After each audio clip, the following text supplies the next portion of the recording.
내가 아버지께 구하겠으니 그가 또 다른 보혜사를 너희에게 주사 영원토록 너희와 함께 있게 하리니 그는 진리의 영이라. 세상은 능히 그를 받지 못하나니 이는 그를 보지도 못하고 알지도 못함이라. 그러나 너희는 그를 아나니 그는 너희와 함께 거하시며 또 너희 속에 계시겠음이라. 내가 너희를 고아와 같이 버려두지 아니하고 너희에게로 오리라. 보혜사 곧 아버지께서 내 이름으로 보내실 성령 그가 너희에게 모든 것을 가르치고 내가 너희에게 말한 모든 것을 생각나게 하리라. 평안을 너희에게 끼치노니 곧 나의 평안을 너희에게 주노라. 내가 너희에게 주는 것은 세상이 주는 것과 같지 아니하니라. 너희는 마음에 근심하지도 말고 두려워하지도 말라. 아멘. 우리가 이 수요일마다 사도행전 말씀을 보고 있잖아요. 예수님이 부활하시고 승천하신 후에 제자들이 다락방에 모여서 기도를 했죠. 그렇게 이제 부활 승천하시고 그리고 한 50일 정도 지났을 때 우리가 이 오순절이라고 그러잖아요. 다섯오에 열순. 그래서 50일이 지난 그때 기도하는 그 제자들의 각 사람 위에 성령이 임하는 사건이 일어났습니다. 그리고 그날을 우리가 성령 강림절이라고 부르고요. 그래서 그날을 기념해서 우리가 이 성령 강림절을 기념하며 예배를 하고 있습니다. 그래서 우리가 이 성령 강림절에는 성령에 대해서 더 깊이 묵상해보는 그런 시기로 지나고 있어요. 물론 이 평상시에도 성령님께서 우리와 함께 계시죠. 우리와 함께 하시면서 우리와 동행하고 계십니다.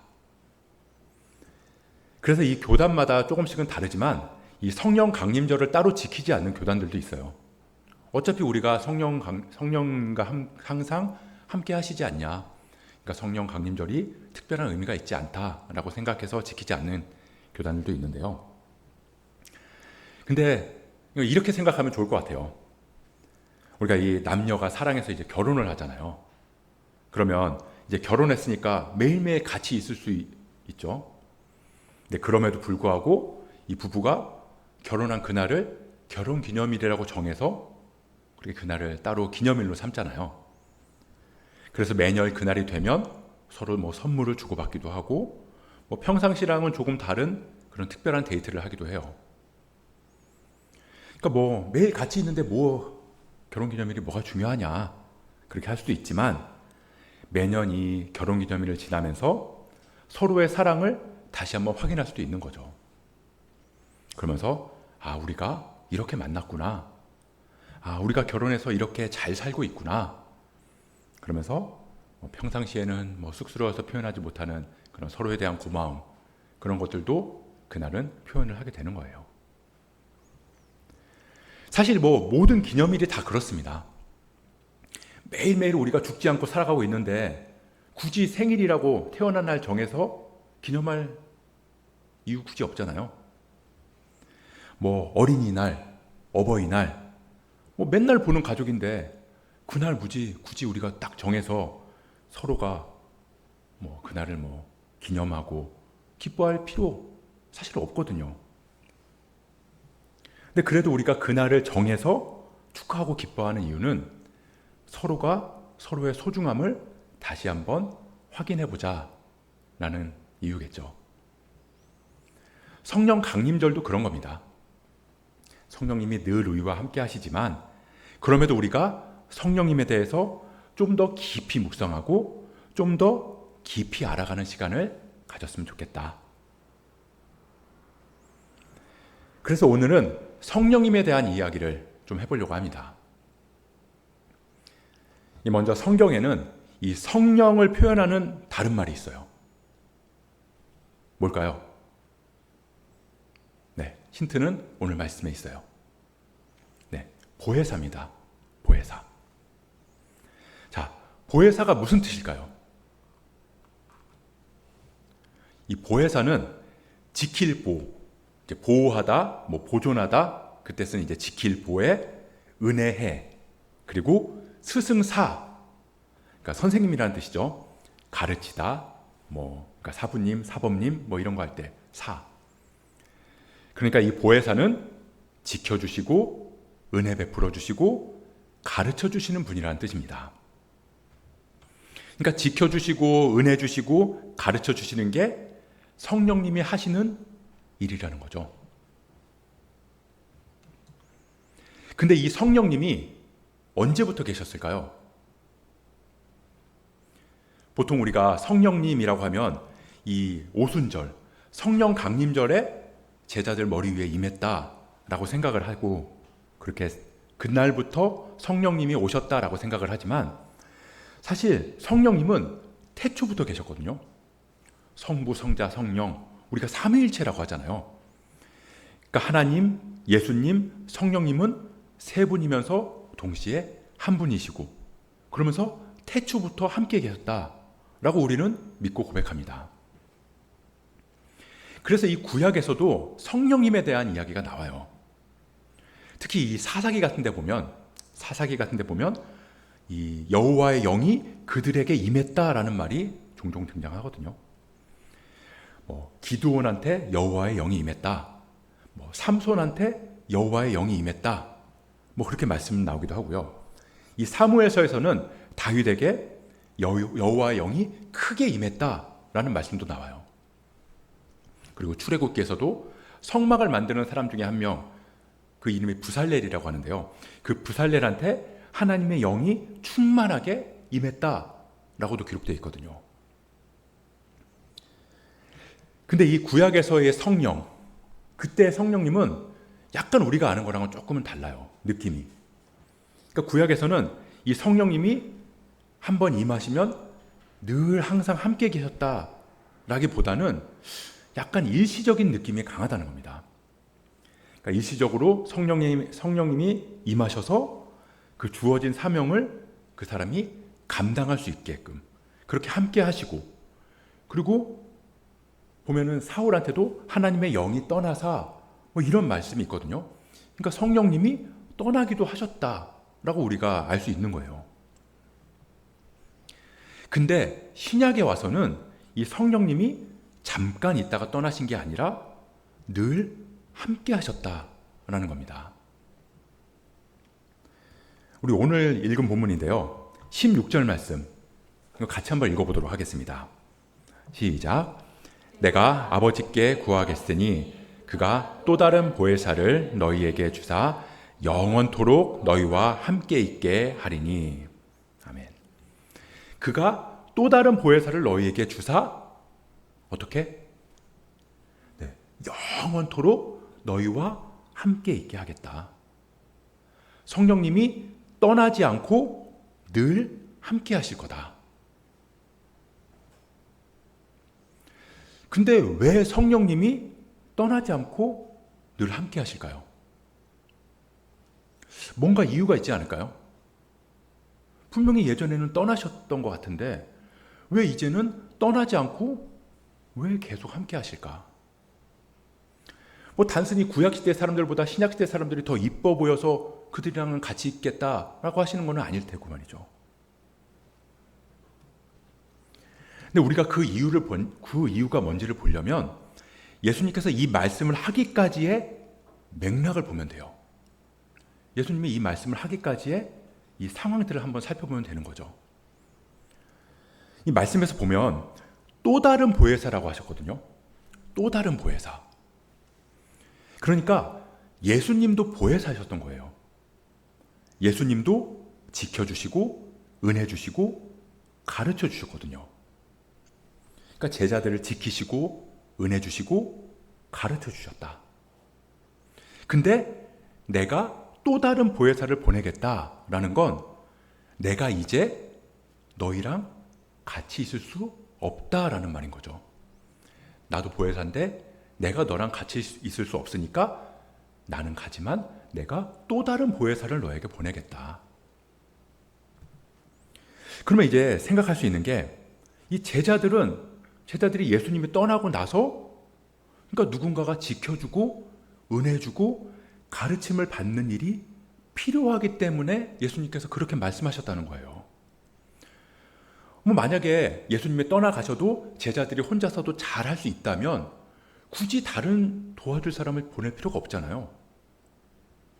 그런 것처럼 제자들이 하기에는 버거운 뭔가가 있기 때문에 예수님께서는 떠나가시면서 내가 너희를 도와줄 분을 보내겠다라고 하신 거죠. 그럼 예수님이 제자들한테 뭘 하라고 하셨길래, 그러니까 제자들이 뭘 하기에 이 버겁고 도움이 필요했다고 생각하기에 예수님께서는 또 다른 보혜사를 보내신다고 하신 걸까? 우리 말씀 몇 구절만 찾아보도록 하겠습니다. 먼저 요한복음 17장 18절 말씀인데요. 이 보혜사를 보내시겠다라고 말씀하신 다음에 예수님이 뭐라고 하신 말씀이에요. 같이 읽어볼게요. 시작. 아버지께서 나를 세상에 보내신 것 같이 나도 그들을 세상에 보내었고. 그러니까 아버지께서 나를 보내신 것 같이 나도 너희를 세상에 보내겠다. 그 다음은 이제 마태복음 28장 19절 말씀인데요. 이 말씀은 예수님께서 부활하신 다음에 제자들한테 나타나셔서 하신 말씀이세요. 이것도 같이 읽어볼게요. 시작. 그러므로 너희는 가서 모든 민족을 제자로 삼아 아버지와 아들과 성령의 이름으로 세례를 베풀고. 자, 그리고 승천하시기 직전에, 그러니까 성령 강림하기 전에 하셨던 말씀, 사도행전 1장 8절 말씀입니다. 시작. 오직 성령이 너희에게 임하시면 너희가 권능을 받고 예루살렘과 온 유대와 사마리아와 땅 끝까지 이르러 내 증인이 되리라 하시니라. 아멘. 그러니까 이 말씀들을 쭉 보면 예수님께서 이 제자들에게 뭘 하라고 말씀하셨냐? 한마디로 가라. 세상으로 가라. 흩어져라. 이 그리스도인의 특징이 뭐냐면요, 보냄받은 사람들이라는 거예요. 교회의 본질은 흩어지는 거라는 겁니다. 그러니까 우리가 흔히 이런 이야기 하잖아요. 모이기에 힘써라. 근데 우리가 이 모이기에 힘쓰라라는 말씀만 가지고 자꾸 이제 교회로 가서 모여서 일주일 내내 교회에서 산다. 그러면 우리가 하나님 말씀을 잘 따른 거다. 신앙 좋은 거다. 라고 생각을 하기도 하는데요.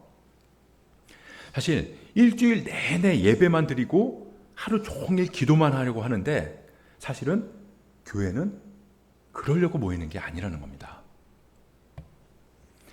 예배 드리고 기도하고, 우리가 모여서 예배 드리고 기도하는 그 이유는 내가 말씀으로 무장하기 위한 거거든요. 성령님의 임재를 확인하기 위한 거예요. 근데 왜 무장하냐? 왜 확인하냐? 그 이유가 흩어지기 위해서라는 거죠. 흩어지기 위해서. 왜 군인들이 매일같이 이제 군사훈련을 하잖아요. 근데 그 훈련하는 자체가 목적이 아니거든요. 매일같이 이렇게 훈련하고 매일같이 준비하는 이유는 사실은 전쟁에 나가기 위한 거예요. 나가서 싸우기 위해서 모여서 훈련하는 거죠. 마찬가지로 우리는 각자의 삶의 자리에서 그리스도인으로 살아가기 위해서 모인 거라는 겁니다. 모여서 말씀 듣고, 모여서 기도하고, 그래서 힘을 얻고 다시 일상으로 흩어지기 위해서라는 거예요. 근데 그게 내 힘으로는 잘 안 되니까 예수님께서는 내가 성령을 보내줄게. 다시 말하면 성령님은 우리가 세상에 흩어져서 그리스도인으로 살아갈 수 있도록 도와주시는 분이라는 겁니다. 이 흩어진다는 거 사실 두렵거든요. 이 혼자 떨어진다는 건 굉장히 겁나는 일입니다. 이 어린애들일수록 이 혼자 있는 거를 무서워하잖아요. 혼자 있으면 굉장히 겁내요. 그래서 항상 옆에 이 아빠 엄마가 있어야 돼요. 그 예전에 이제 저희 애들이 자전거를 타야 되니까 이제 두발 자전거를 가르쳐 줄 때 이제 뒤에서 이 아이들 자전거를 잡고 가요. 그럼 애들이 뭐라고 그러냐면 아빠 절대 손 놓으면 안 돼. 아빠 꼭 따라와야 돼. 막 그래요.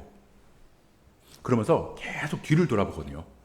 아빠가 있나 없나, 따라오나 안 따라오나. 왜냐하면 뒤가 안 보이니까. 그러니까 이제 혼자인 것 같은 거예요.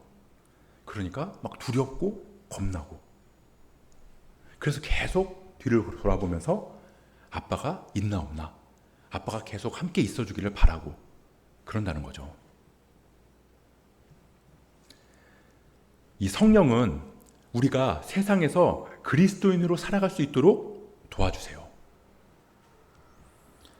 근데 세상에서 그리스도인으로 살아가는 거, 사실 그거 말이 쉽지 사실 엄청 겁나는 일입니다. 이 세상의 가치관이 막 거대한 파도처럼 몰아치는데 거기서 말씀대로 선택하고 말씀대로 말하고 말씀대로 행동하면서 살아간다? 뭐 하다못해 교회 안 다니는 친구들하고 식당에 딱 가면 이거 식기도를 할까 말까? 이거 그냥 애들이 뭐라 그러면 어떡하지? 그냥 속으로 할까? 사실 우리 이러거든요. 사실 이 정도는 귀여운 거고요. 때로는 말씀대로 살아간다는 게 죽을 것 같이 두렵기도 하고요. 도태될 것 같기도 하고 낙오할 것 같기도 하고 그래서 막 걱정이 밀려들기도 해요. 하지만 성령님이 함께 하시면 그런 순간순간에 힘을 주시고요. 용기를 주시고 지혜를 주시고 우리 입에 할 말을 넣어주기도 하신다는 거예요. 그러니까 믿는 구석이 생긴다는 거죠. 우리가 믿는 구석이 생길 때 백이 있다 그러잖아요. 백이 있다. 뒤에 뭐가 있다는 거예요. 내 등 뒤에 보이지는 않지만 믿을 수 있는 힘이 있다. 든든한 백이 있다. 그렇게 말하잖아요. 그러니까 우리가 오늘 보면 18절에 보면 내가 너희를 고와 같이 내버려 두지 않겠다라고 말씀하세요. 이 성령님은 우리를 아무것도 믿을 것 없는 고아가 아니라 든든한 백, 항상 뒤에서 지켜봐 주시는 든든한 부모님처럼 함께 하신다는 겁니다. 그게 보혜사의 보호하다. 성령님이 우리와 함께 하시면서 우리를 돕고 보호하시는 방법이세요. 그렇게 성령님의 도우심을 계속 경험해 나가다 보면 그럼 우리 삶에 보혜사의 은혜가 넘치게 되는 거죠. 성령님 주시는 기쁨과 자유함이 우리를 가득 채우게 된다는 겁니다. 제가 직장에 다닐 때 이 직장 상사들을 욕하는 게 사실은 거의 일과였거든요. 근데 제가 이 그리스도 닮은 모습으로 살아가는 내가 이러면 안 되지 이런 생각이 들어서 이렇게 하면 안 되겠다 그런 결단을 한번 한 적이 있어요. 그래서 내가 그분들을 좀 인격적으로 좀 대해야 되겠다. 그분들을 인격적으로 좀 존중해야 되겠다. 그렇게 결단을 했어요. 근데 사실 그게 쉽지 않더라고요. 이제 말도 안 되는 거 막 시킬 때 있잖아요. 그럼 막 속에서 막 우라통이 막 치밀어 오르는데 그때 이제 기도를 하는 거죠. 주님, 저 좀 도와주세요. 저분들 미워하는 마음 갖지 않게 해주세요. 그러면서 제가 이제 호칭부터 바꾸기 시작했어요. 호칭부터. 사실 상사들 없을 때는 이제 부장님은 부장, 이사님은 이사, 그거보다 조금 괴팍하고 막 좀 그런 사람들은 그 인간, 심지어는 막 그 XX 막 그렇게 말하기도 했거든요. 근데 아무리 그분이 미워도 아무리 이해가 안 돼도 그냥 부장님이 이사님이 그분이 막 그러면서 이제 말을 하기 시작한 거죠. 근데 처음에 동료들이 미쳤어? 부장님이라니? 막 이렇게 얘기를 막 하고 그래요. 근데 그렇게 그냥 제가 인격적으로 이제 그분들을 대하려고 이렇게 하고 하다 보니까 이 미워하는 마음이 조금씩 가라앉더라고요. 물론 이게 한 번에 되지는 않아요. 근데 조금씩 그러다가 가끔은 막 확 하고 올라오기도 하지만, 근데 그러다 보니까 나중에는 오히려 내 마음이 더 평안해지는 걸 느끼게 된다는 거예요. 사실 그런 게 은혜거든요. 막 꼴 보기 싫은 직장 상사, 저 인간이 퇴사하든 내가 퇴사하든 둘 중에 하나가 되는 게 은혜다라고 생각하기도 하지만요. 사실은 그 안에서 함께하면서 성령님이 주시는 평안함을 누리는 것도 은혜라는 거죠. 아니, 오히려 그게 더 큰 은혜일 수 있다는 겁니다. 그러다 보면 자연스럽게 우리의 삶이 바뀌고, 우리의 예배가 바뀌고, 우리의 기도가 바뀌게 되는 거예요. 그게 보혜사의 사, 성령님이 우리를 가르치시는 방법이라는 겁니다. 내가 주어진 삶의 자리에서 너무나 두렵고 떨리지만, 그럼에도 성령님의 도우심으로 그리스도인으로 살아갔어요. 그러면서 은혜를 누리는 거죠. 그러다 보면 내 기도가 바뀌고요. 저 꼴 보기 싫은 인간 내 눈앞에서 사라지게 해주세요 라는 그 기도가 주님 사랑하시는 저 영혼을 품을 수 있는 마음을 허락해 주세요. 나로 인해서 이곳에 하나님 나라가 임하기를 구하는 그런 기도로 우리의 기도가 조금씩 바뀌게 된다는 겁니다. 그렇게 내 입술의 고백이 바뀌게 되면 내 마음이 바뀌고, 내 마음이 바뀌게 되면 예배자로서의 내 모습도 바뀌게 되고, 그렇게 내 모습이 바뀌게 되면 내 삶이 바뀌게 되는 거죠. 그게 성령님께서 우리와 함께 하심에 대한 증거라는 겁니다. 우리가 이 교회에서 성령 충만하다 이런 말 많이 하잖아요. 그러다 보니까 이 성령 충만하다라고 하는 말을 굉장히 거창하게 생각할 때가 많이 있어요. 근데 이 성령 충만함은 사실 너무 쉽고 간단한 거거든요. 단순한 거예요. 우리가 이 성령 충만하면 막 방언해야 될 것 같고요. 막 어떤 은사가 나타나야 될 것 같고, 막 뭔가 치유가 일어나야 될 것 같고, 막 앞일에 대한 예언을 해야 될 것 같고, 막 환상을 봐야 될 것 같고, 막 이런 거 생각하게 되는데, 사실 예수님께서 내가 너희에게 보혜사 성령을 보내겠다라고 하신 어디에도 방언해라, 치유 사역해라, 환상 봐라 그런 말씀하신 적 한 번도 없다는 거예요. 성령 집회, 막 모여서 집회하라고 성령 주신 게 아니라는 거죠. 그냥 일상으로 세상으로 흩어져서 그리스도 닮은 모습으로, 다른 말로 하면 그리스도의 제자로 살아가라. 그거 하라고 성령 주신 거예요. 그러니까 이 성령 충만하다, 이건 말이 어려워서 그렇지, 사실 우리가 쉽게 쓰는 말로 바꾸면 성령님하고 친해져라 라는 말인 거죠. 성령님하고 친해져라. 이 충만하다라고 하니까 막 충만, 그러니까 막 이 성령님을 어떤 에너지로 막 생각하잖아요. 그러니까 우리가 차에 막 기름 만땅 채우듯이 예배 빠지지 않고 드리고 기도 이렇게 하다 보면 성령이 조금씩 차는 거예요. 그러다가 가득 차는 그 충만한 시기가 딱 이르면, 그러면 막 에너지파 막 우리가 쏘는 것처럼 막 무슨 능력이 나온다 막 그렇게 생각하는데, 사실 그런 거 아니라 성령 충만함은 성령님하고 친해지는 거다. 이 성령님하고 친해진다, 이걸 어떤 말로 좀 이렇게 표현하면 좋을까 이렇게 생각을 해보다가, 처음에 우리가 성령 강림절 얘기하면서 이 부부 결혼기념일 얘기를 했잖아요. 그러니까 이 성령님하고 친해지는 것도 우리가 부부에 비유하면 좋을 것 같다는 생각이 들었어요. 이 남녀가 이제 사랑해서 결혼을 하게 되면 이 여자는 남자를 뭐라고 부르냐면 이 남편이라고 불러요. 남편의 뜻이 뭔가요? 남의 편인가요? 그러니까 내 편 안 들어주고 이제 남의 편만 들어주기 때문에 남편이다라고 이제 우스갯소리를 하긴 하는데, 이 남편의 한자어를 보면요, 산의 남자에 편할 편자거든요. 그러니까 가장 편한 남자라는 뜻이에요. 그러니까 가장 가깝고 가까이 있어도 어색하지 않고 편안한 사람을 우리가 남편이라고 부르죠. 반대로 결혼한 남자가 자기 아내를, 여자를 뭐라고 부르냐면, 요즘에는 이게 좀 비속어처럼 바뀌어서 좀 부르기가 좀 그렇긴 하지만 여편이라고 그래요.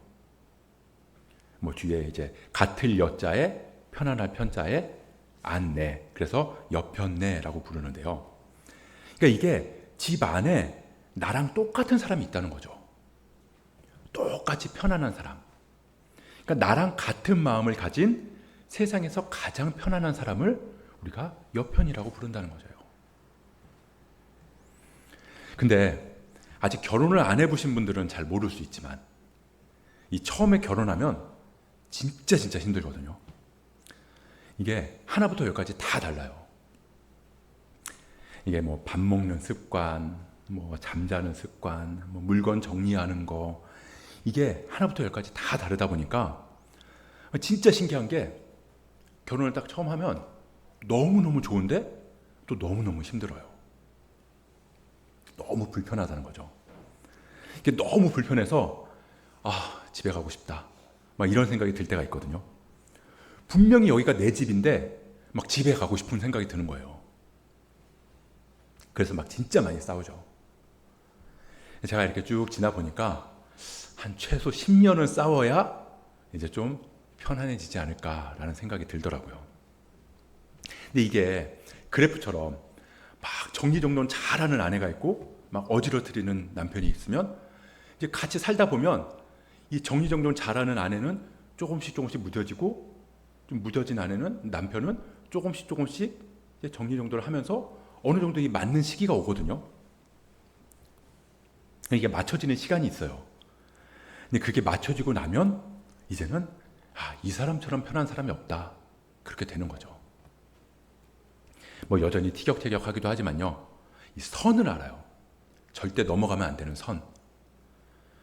그게 뭐냐면 우리가 그 사람을 인격적으로 대한다는 거예요. 예전에는 이 싸우다 보면, 부부싸움하면 밑도 끝도 없이 싸우거든요. 내가 이겨야 된다, 내 의견이 무조건 관철돼야 된다, 뭐 그러다 보면 막 진흙탕 싸움까지도 하는데, 근데 시간이 지나다 보면, 그러면서 조금씩 친해지다 보면 오히려 싸워도 서로가 서로를 인격적인 선에서 대하게 된다는 겁니다. 상대방 입장을 생각하게 되고요, 말 한마디 행동 하나를 해도 배려가 담길 수밖에 없어요. 그러니까 내가 하고 싶은 대로 하는 게 편한 것 같지만 사실 그거 편한 거 아니거든요. 오히려 그러면 마음이 좀 불편해요. 그냥 서로 존중하고 배려하면서 인격적인 관계 안에서 내가 하고 싶은 것들을 해나갈 때, 그때 우리는 가장 편안함을 느끼게 된다는 거죠. 근데 그건 그냥 단순히 시간만 지난다고 되는 게 절대 아니에요. 친밀해지기 위해서 내가 해야 될 일이 있다는 겁니다. 이 부부가 아무리 오래 살아도 막 20년, 30년을 살았다고 해도 내가 해야 될 일을 하지 않으면 여전히 불편해요. 그러면 평생 남편은 남의 편이고요, 여편은 여편네가 되는 거예요. 성령님하고 친해지는 것도 그렇습니다. 우리가 해야 될 게 있다는 거죠. 안 그러면 우리가 아무리 교회를 10년, 20년, 30년을 다녀도 성령님하고는 멀어질 수밖에 없다는 거예요. 이 에베소서 5장 17절 18절 말씀 보면 이렇게 말씀하고 있어요. 너희는 어리석은 자가 되지 말고 오직 주의 뜻이 무엇인지를 깨달아라. 그래서 방탕한 것에 취하지 말고 성령 충만해라. 성령이랑 친해져라. 그러니까 이 하나님의 뜻이 뭔지를 깨달아서 그대로 하면 성령님하고 친해진다는 거죠. 자, 그럼 하나님의 뜻은 뭘까요? 하나님의 뜻 뜻을 알고 깨달아서 그렇게 하다 보면 친해진다고 하는데, 그럼 하나님의 뜻이 뭔가? 우리 데살로니가전서 5장 16절부터 22절 말씀인데요, 우리가 너무나 잘 아는 말씀이에요. 같이 한번 읽어보도록 하겠습니다. 시작. 항상 기뻐하라. 쉬지 말고 기도하라. 범사에 감사하라. 이것이 그리스도 예수 안에서 너희를 향하신 하나님의 뜻이니라. 성령을 소멸하지 말며 예언을 멸시하지 말고 범사에 헤아려 좋은 것을 취하고 악은 어떤 모양이라도 버리라. 아멘. 너희를 향한 하나님의 뜻이 뭐냐면 항상 기뻐해라. 쉬지 말고 기도해라. 범사에 감사해라.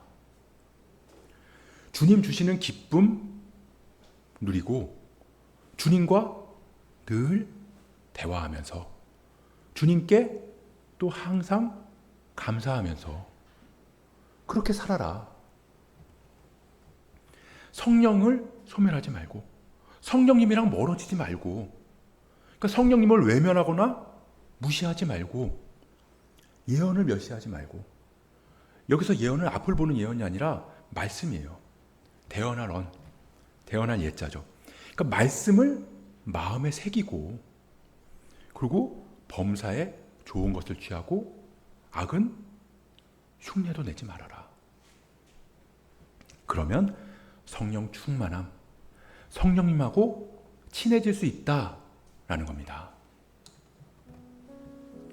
막 부부가 같이 있는데 기쁨도 없고 대화도 없고 고마워하지도 않고 막 서로 무슨 말만 하면 무시하고 막 말하면 막 새겨듣지도 않고, 그러면 부부는 절대 친해질 수 없어요.